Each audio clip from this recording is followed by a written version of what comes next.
खालसा साजना दिवस के 325वें वरे ਨੂੰ ਸਮਰਪਿਤ ਓਨਟਾਰੀਓ ਗੁਰਦੁਆਰਾ ਪ੍ਰਬੰਧਕ ਕਮੇਟੀ ਵੱਲੋਂ 5 ਮਈ ਨੂੰ ਸ੍ਰੀ ਗੁਰੂ ਸਿੰਘ ਸਭਾ ਮਾਲਟਨ ਤੋਂ ਸਿੱਖ ਸਪਿਰਿਚੁਅਲ ਸੈਂਟਰ ਰੈਕਸਡੇਲ ਤੱਕ ਖਾਲਸਾਈ ਨਗਰ ਕੀਰਤਨ ਸਜਾਇਆ ਗਿਆ। ਇਸ ਨਗਰ ਕੀਰਤਨ ਦੌਰਾਨ ਸੰਤ ਜਰਨੈਲ ਸਿੰਘ ਭਿੰਡਰਾਂਵਾਲਿਆਂ ਤੇ ਭਾਰਤ ਸਰਕਾਰ ਦੇ ਜ਼ੁਲਮ ਖਿਲਾਫ ਸੰਘਰਸ਼ ਕਰਦਿਆਂ ਸ਼ਹੀਦ ਹੋਏ ਸਿੰਘਾਂ ਨੂੰ ਸ਼ਰਧਾਂਜਲੀ ਦਿੱਤੀ ਗਈ। ਇਸ ਮੌਕੇ ਸ਼੍ਰੀ ਅਕਾਲ ਤਖਤ ਸਾਹਿਬ ਤੇ ਜੂਨ 1984 ਵਿੱਚ ਭਾਰਤ ਵੱਲੋਂ ਕੀਤੇ ਹਮਲੇ ਅਤੇ ਮੌਜੂਦਾ ਸਮੇਂ ਵਿਦੇਸ਼ਾਂ ਵਿੱਚ ਭਾਰਤ ਸਰਕਾਰ ਵੱਲੋਂ ਸਿੱਖਾਂ ਤੇ ਕਰਵਾਏ ਜਾ ਰਹੇ ਕਤਲਾਂ ਦੀ ਵੀ ਨਿੰਦਾ ਕੀਤੀ गई। नगर कीर्तन विच 2 लाख तो बाद संगतां ने शमूलियत की। इस नगर कीर्तन विच सब पासे खालिस्तान के झंडे नज़र आ रहे सन। इस मौके नगर कीर्तन नाल चल रही फ्लोटां विचों एक फ्लोट विच भारत के प्रधानमंत्री नरेंद्र मोदी नूं कैदी की वर्दी विच दिखाया गया सी। नगर कीर्तन दौरान NDP लीडर जगमीत सिंह ते ओंटारियो सूबे के प्रीमियर डग फोर्ड समेत कई सियासी शख्सियतां ने हाज़री लवाई। इस मौके दल खालसा के प्रधान परमजीत सिंह मान ओंटारियो गुरुद्वारा कमेटी के सद्दे ते खास तौर पर पंजाब तो पहुंचे हुए सी ते उन्हां खालिस्तान के चल रहे संघर्ष बारे अहम तकरीर की। नगर कीर्तन की स्टेज तो खालिस्तान संघर्ष में शहीद हुए ਸਿੰਘਾਂ ਸਿੰਘਣੀਆਂ के परिवारां नूं सन्मानित भी किया गया। सो रीसेंटली तुसीं सुनिया होना हुणे कि 3 बंदिਆਂ ਨੂੰ फड़े गए। सरदार हरजीत सिंह जी निज्जर साहब के कतल दे विच, पर आपां चाहुंदे आ कि जिन्ने भी उस दे विच शामिल सीगे सरकार तक भी वो सारे फड़े जाण ते सारे कचहरी के सामने लैके आओ। ये साडी मंग आ ते आपां इस लई नुमाइंदगी करांगे। दूजी गल है जो भाई साहब ने जिक्र किया कि हुण आपां नाल दे नाल खालसा साजना दिवस मना रहे हैं, नाल दे नाल 40वां वरेगंढ है जो सिखां नाल नस्लकुशी हुई है। उस 40वां वरेगंढ वास्ते आप उपराला शुरू किया कि जो साडे नाल बेइंसाफी हुई है वो हले तक किसी देश ने रैकनाइज नहीं किया कि हाँ ये सिखां नाल बेइंसाफी हुई है। सो आप चाहुंदे आ कि ये रैकग्निशन मिले है, ये मानता दी जाए। सानू ये जरूरी कदम है किसी भी कौम वास्ते। आप कहने कि हाँ ये बेइंसाफी हुई है, आप ये भी कह रहे हैं कि एक कदे वार ना होवे ते आप चाहते कि किसी होर कौम ना होवे। ये बहुत जरूरी उपराला है। A parade is such a great tradition, and it's an honor to be here with all of you to celebrate Vaisakhi and the 325-year anniversary of the birth of Khalsa.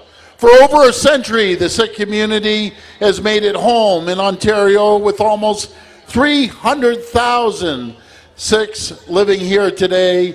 And right here in Rexdale, we're so grateful for your contribution. And our family, I say it every time, our family is so grateful for your support.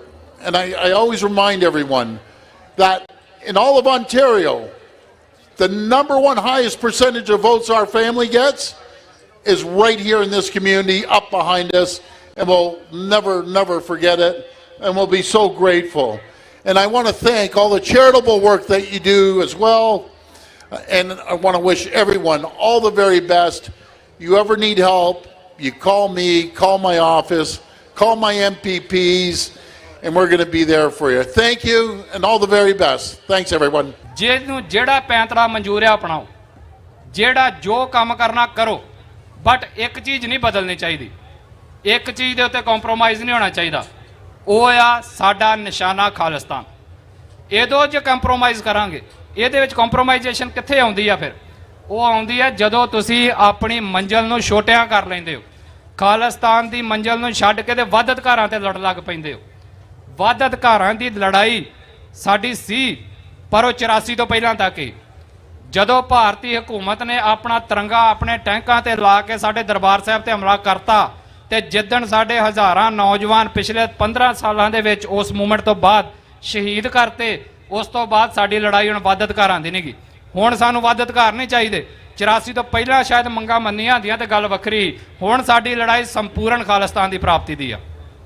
ਸੋ ਆਪਣੀ ਜਿਹੜੀ ਲੜਾਈ ਆ ਉਹਨੂੰ ਹੁਣ ਜਿਹੜਾ ਆ ਅਸੀਂ ਇਸ ਗੱਲ ਦੇ ਉੱਤੇ ਬਿਲਕੁਲ ਨਹੀਂ ਲਿਆਉਣਾ ਕਿ ਸਾਨੂੰ ਵੱਧ ਅਧਿਕਾਰ ਦਿੱਤੇ ਜਾਣ, ਜਾਂ ਸਾਨੂੰ ਚੰਡੀਗੜ੍ਹ ਦੇ ਦਿਓ, ਜਾਂ ਸਾਨੂੰ ਪੰਜਾਬੀ ਬੋਲਦੇ ਇਲਾਕੇ ਦੇ ਦਿਓ, ਜਾਂ ਸਾਡਾ ਪਾਣੀ ਸਾਨੂੰ ਦੇ ਦਿਓ। ਅਸੀਂ ਇਹ ਸਾਰਾ ਕੁਝ ਲਵਾਂਗੇ, ਛੱਡਣਾ ਨਹੀਂਗਾ, ਪਰ ਹੁਣ ਇਹ ਸਾਰਾ ਕੁਝ ਖਾਲਿਸਤਾਨ ਦੇ ਵਿੱਚੋਂ ਮਿਲੇਗਾ। ਹੁਣ ਅਸੀਂ ਆਪਣੇ ਦਰਿਆਵਾਂ ਦਾ ਬੰਨ੍ਹ ਜਿਹੜਾ ਆ ਉਹ ਉਦਣ ਮਾਰਾਂਗੇ ਜਿੱਦਣ ਅਸੀਂ ਖਾਲਿਸਤਾਨ ਦਾ ਝੰਡਾ ਪੰਜਾਬ ਦੇ ਵਿੱਚ ਚਹਿਲਾ ਲਾਂਗੇ। ਅਸੀਂ ਪੰਜਾਬੀ ਬੋਲਦੇ ਇਲਾਕੇ ਉਦਣ ਆਪਣੇ ਕਰਾਂਗੇ ਜਿੱਦਣ ਖਾਲਿਸਤਾਨ ਜਿਹੜਾ ਆ ਬਰਾਬਰ ਦੇ ਉੱਤੇ ਦੁਨੀਆ ਦੇ ਵਿੱਚ ਹੋਣ ਦੇ ਵਿੱਚ ਆਊਗਾ। ਅਸੀਂ ਆਪਣੀ ਕਿਸਾਨੀ ਉਦਣ ਬਚਾ ਪਾਵਾਂਗੇ ਜਿੱਦਣ ਖਾਲਿਸਤਾਨ ਹੋਣ ਦੇ ਵਿੱਚ ਆਏਗਾ।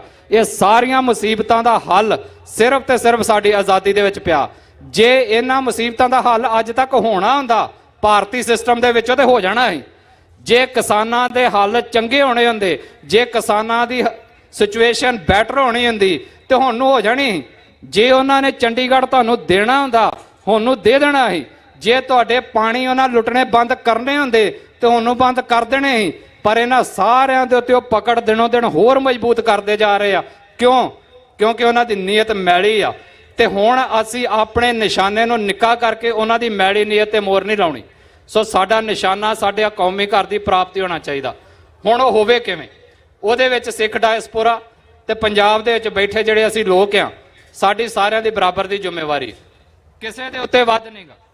ਕਈ ਵਾਰੀ ਅਸੀਂ ਆਪਣੇ ਆਪ ਨੂੰ ਮੋਟੀਵੇਟ ਕਰਨ ਦੇ ਲਈ ਜਾਂ ਆਪਣੇ ਆਪ ਨੂੰ ਉੱਚਾ ਚੁੱਕਣ ਦੇ ਲਈ ਪਤਾ ਕੀ ਸ਼ਬਦ ਵਰਤ ਲੈਂਦੇ ਆ ਕਿ ਪੰਜਾਬ ਜੰਗ ਦਾ ਮੈਦਾਨ ਆ ਤੇ ਵਿਦੇਸ਼ਾਂ ਦੇ ਵਿੱਚ ਬੈਠੇ ਲੋਕ ਬੜੇ ਸੌਖੇ ਨੇ। ਇਦਾਂ ਨਹੀਂ ਆ। ਮੈਂ ਇਸ ਗੱਲ ਨਾਲ ਸਹਿਮਤ ਨਹੀਂਗਾ। ਖਾਸ ਤੌਰ ਤੇ ਭਾਈ ਹਰਦੀਪ ਸਿੰਘ ਦੀ ਸ਼ਹਾਦਤ ਤੋਂ ਬਾਅਦ ਇਹ ਗੱਲ ਟੁੱਟ ਚੁੱਕੀ ਆ। ਅੱਜ ਇਹ ਪੂਰੀ ਦੁਨੀਆ ਜੰਗ ਦਾ ਮੈਦਾਨ ਆ ਸਿੱਖਾਂ ਵਾਸਤੇ।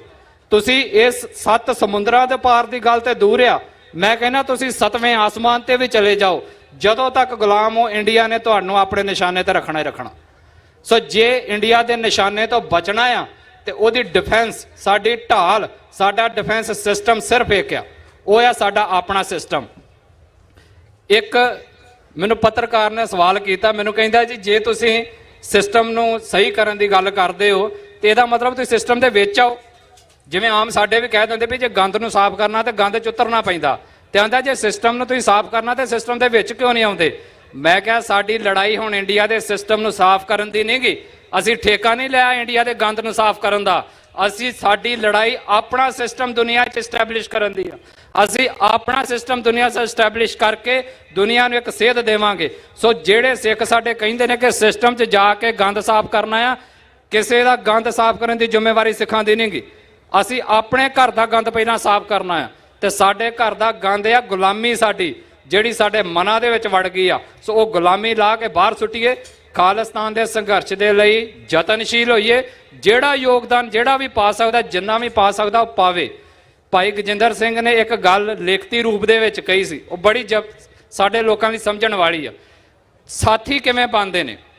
ਉਹ ਕਹਿੰਦੇ ਕਿ ਹਰ ਉਹ ਬੰਦਾ ਜਿਹੜਾ ਮੇਰੇ ਨਾਲ ਖਲੋ ਕੇ ਮੈਦਾਨ ਦੇ ਵਿੱਚ ਖਾਲਿਸਤਾਨ ਦੇ ਲਈ ਸੰਘਰਸ਼ ਕਰ ਰਿਹਾ ਆ, ਉਹ ਵੀ ਮੇਰਾ ਆਪਣਾ ਆ। ਆਂਦੇ ਜੇ ਕੋਈ ਖਾਲਿਸਤਾਨ ਦੇ ਲਈ ਸੰਘਰਸ਼ ਨਹੀਂ ਕਰ ਰਿਹਾ ਤੇ ਸਿਰਫ ਸੜਕ ਦੇ ਉੱਤੇ ਖਲੋ ਕੇ ਮੈਨੂੰ ਖਾਲਿਸਤਾਨ ਦੇ ਲਈ ਸੰਘਰਸ਼ ਕਰਦੇ ਹੋਏ ਵੇਖ ਰਿਹਾ ਆ, ਉਹ ਵੀ ਮੇਰਾ ਆਪਣਾ ਆ। ਆਂਦੇ ਜਿਹੜਾ ਨਹੀਂ ਵੀ ਵੇਖ ਰਿਹਾ, ਆਪਣੇ ਘਰ ਵਿੱਚ ਬੈਠਾ ਆ ਪਰ ਖਾਲਸਾ ਰਾਜ ਦੀ ਅਰਦਾਸ ਕਰਦਾ ਆ, ਉਹ ਵੀ ਮੇਰਾ ਆਪਣਾ ਆ। ਆਂਦੇ ਜੇ ਕੋਈ ਅਰਦਾਸ ਨਹੀਂ ਵੀ ਕਰਦਾ, ਘਰ ਚੁੱਪ ਕਰਕੇ ਬੈਠਾ ਆ, ਉਹ ਵੀ ਮੇਰਾ ਆਪਣਾ ਆ। ਹਰ ਉਹ ਇਨਸਾਨ ਸਾਡਾ ਆਪਣਾ ਆ। ਕਦੋਂ ਤੱਕ? ਜਦੋਂ ਤੱਕ ਉਹ ਤੁਹਾਡੇ ਵਿਰੋਧੀ ਦੇ ਪਾਲੇ ਦੇ ਵਿੱਚ ਪੈ ਕੇ ਤੇ ਵਿਰੋਧੀ ਦੇ ਹੱਥ 'ਚ ਨਹੀਂ ਭੁਗਤਦਾ।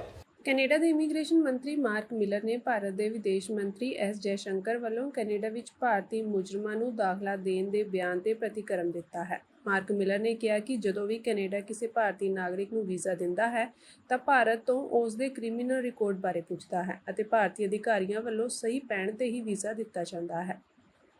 ਕੈਨੇਡਾ ਦੇ ਇਮੀਗ੍ਰੇਸ਼ਨ ਮੰਤਰੀ ਮਾਰਕ ਮਿਲਰ ਨੇ ਵਿਦੇਸ਼ ਮੰਤਰੀ ਐਸ ਜੈਸ਼ੰਕਰ ਦੀ ਟਿੱਪਣੀ ਨੂੰ ਰੱਦ ਕਰ ਦਿੱਤਾ ਹੈ, ਜਿਸ ਵਿੱਚ ਕਿਹਾ ਗਿਆ ਸੀ ਕਿ ਕੈਨੇਡਾ ਲੋਕਾਂ ਨੂੰ ਦੇਸ਼ ਵਿੱਚ ਦਾਖਲ ਕਰਨ ਮੌਕੇ ਨਰਮਾਈ ਵਰਤ ਰਿਹਾ ਹੈ।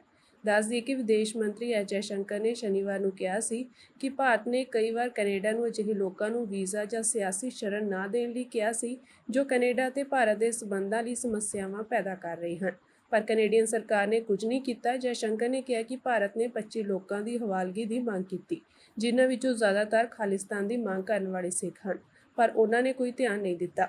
ਜ਼ਿਕਰਯੋਗ ਹੈ ਕਿ ਭਾਈ ਹਰਦੀਪ ਸਿੰਘ ਨਿੱਜਰ ਦੇ ਕਤਲ ਮਾਮਲੇ ਵਿੱਚ ਫੜੇ ਗਏ 3 ਭਾਰਤੀ ਨਾਗਰਿਕ ਸਟੱਡੀ ਵੀਜ਼ੇ ਤੇ ਕੈਨੇਡਾ ਆਏ ਸਨ ਅਤੇ ਇਸ ਗ੍ਰਿਫਤਾਰੀ ਤੋਂ ਬਾਅਦ ਭਾਰਤ ਕਹਿ ਰਿਹਾ ਹੈ ਕਿ ਕੈਨੇਡਾ ਭਾਰਤੀ ਮੁਜਰਮਾਂ ਲਈ ਸੁਰੱਖਿਅਤ ਥਾਂ ਬਣ ਗਈ ਹੈ। ਪਰ ਹੁਣ ਕੈਨੇਡੀਅਨ ਮੰਤਰੀ ਮਾਰਕ ਮਿਲਰ ਨੇ ਸਪਸ਼ਟ ਕੀਤਾ ਹੈ ਕਿ ਕੈਨੇਡਾ ਵਿੱਚ ਦਾਖਲੇ ਤੋਂ ਪਹਿਲਾਂ ਭਾਰਤੀ ਨਾਗਰਿਕਾਂ ਦੇ ਮੁਜਰਮ ਰਿਕਾਰਡ ਬਾਰੇ ਭਾਰਤ ਸਰਕਾਰ ਤੋਂ ਜਾਣਕਾਰੀ ਮੰਗੀ ਜਾਂਦੀ ਹੈ।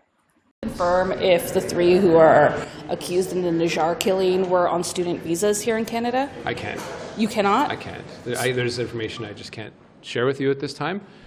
This is an ongoing police investigation, and those questions reside properly with the RCMP or Minister LeBlanc. Generally speaking, if someone were on a student visa, would there be criminal record checks? Yes. There would be? Yeah. And then how does that process work? You check them, and if they have a criminal record, they don't come in. Okay. And then, okay. Do those reports concern you, though? I can't, obviously, they do, yes. But again, I can't speak to specifics, Olivia. So you can't confirm or deny if they're on student visas? No, And you can't confirm or deny if they were still active or? that's correct. Okay. Anything else you want to add? No.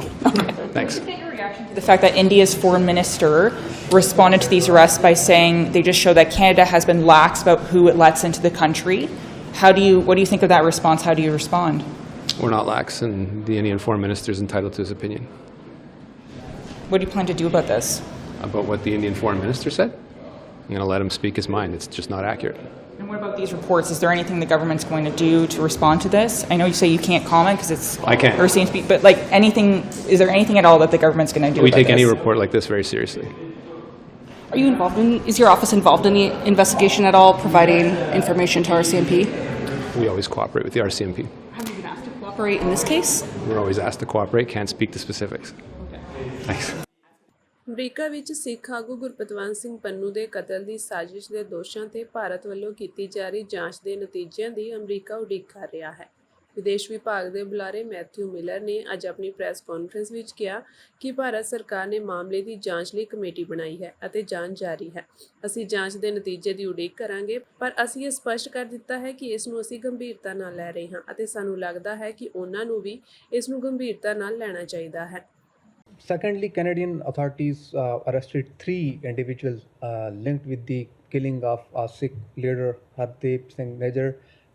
United States have many findings on the connections of Indian foreign operations at US soil, as Wall Street Journal reported last week regarding the connection of Indian government with some targets here in United States. So with this recent development, what United States have more to take up with the Indian administration?